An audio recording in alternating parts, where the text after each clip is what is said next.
akhirnya kita roda dari SP Monotel menjadi PT Borsol yang Motor.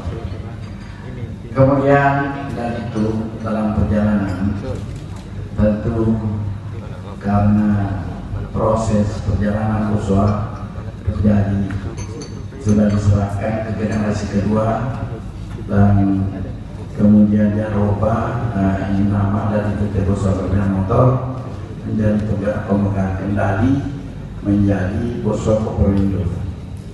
Jadi sekarang ini adalah Borsol Koperindo menjadi induk daripada seluruh Borsol Koperindo. Alhamdulillah pada pagi siang ini tentu kita duduk bersama.